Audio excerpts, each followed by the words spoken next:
Hello, YouTube. I'm Michael Morgan. This is Retro Reviews. Thanks for joining me today. Today, I'm going to be reviewing one of my all-time favorite comedies, Oh Brother, Where Art Thou? Before I get into review, as always, make sure that you subscribe to the channel, the like button on this video, and share this video. Also, if you'd like to support us over on Patreon, we're at patreon.com/retro reviews. For this week, I uploaded my first Patreon exclusive video. I did a review of Eric Clapton's 1992 Unplugged album. I encourage you to check that out when you get a chance. And going back to Oh Brother, Where Art Thou? Before I get into review, just a warning, there will be spoilers ahead. Okay, Oh Brother, Where Art Thou came out in the year 2000.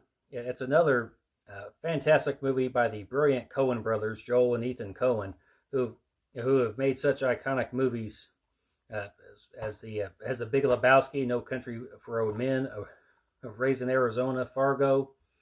But I'd have to say, Oh Brother, Where Art Thou was by far my favorite Coen brothers movie that I've watched. And Oh Brother, Where Art Thou takes place in 1930s Mississippi, and it starts off with Everett McGill, played by George Clooney.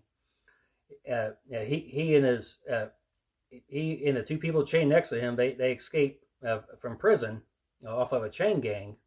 As Everett tells his companions, Pete, who was played brilliantly by John Turturro, and the kind-hearted but dim-witted Delmar, played by Tim Blake Nelson. George Clooney's character has told them, that he was sent up to prison. They robbed an armored car for he stole $1.2 million, and he tells the guys, if they're going to get the money, he tells them that he's buried, the armored car money. And so they try to jump a train, and just from the get go, it's just one zany adventure after another for Everett, Pete and Delmar.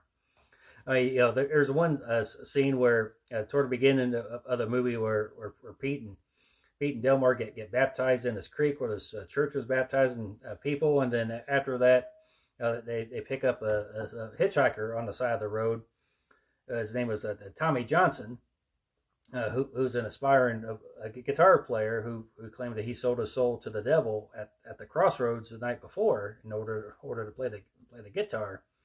And which, of course, Tommy Johnson is loosely based on the famous blues singer Robert Johnson, who is alleged to have sold his soul at a crossroads in Mississippi as well. And unfortunately, Robert Johnson died at a very young age. But this is just a tremendous movie. As I said, it's just that great zany comedy.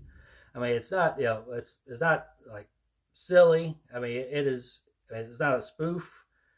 By any stretch of the imagination. I mean, this is probably loosely based on the Homer's epic poem, The Odyssey, where Odysseus is trying to get home to his family after being gone a long time, and that's what Everett's actual intentions are in this movie.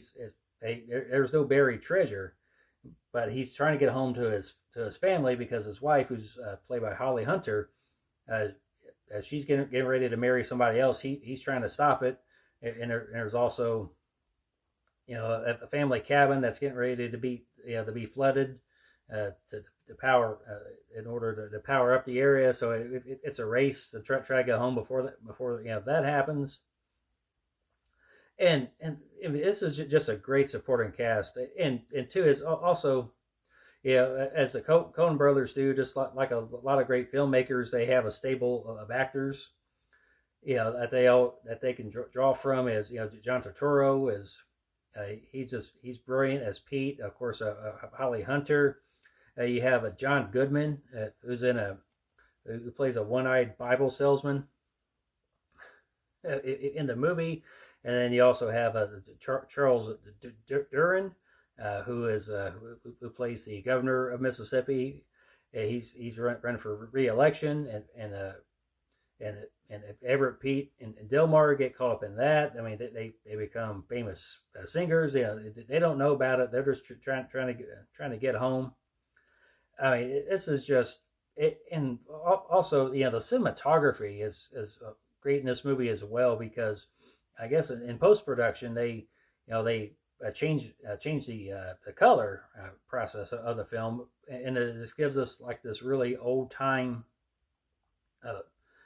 It's a old time look, like that's how if you watch the movie from the 30s, with the today's standards, it's just how that movie would look. There's also a great soundtrack to this movie, just a fantastic, country bluegrass, old timey music soundtrack. I remember when this movie came out, the soundtrack was also a huge seller too. I believe it also won the Grammy for a best country album, although it didn't. I don't remember it getting a lot of airplay on mainstream country radio. I listened to a lot of country music back then, but this is just a hilarious movie. I wish Hollywood would put more comedies out like this, because certainly in these times we all need a good laugh. This is a very quotable movie, and if you watch this movie with me, I haven't watched this movie in a while, but I can probably still quote a lot of that dialogue in the movie.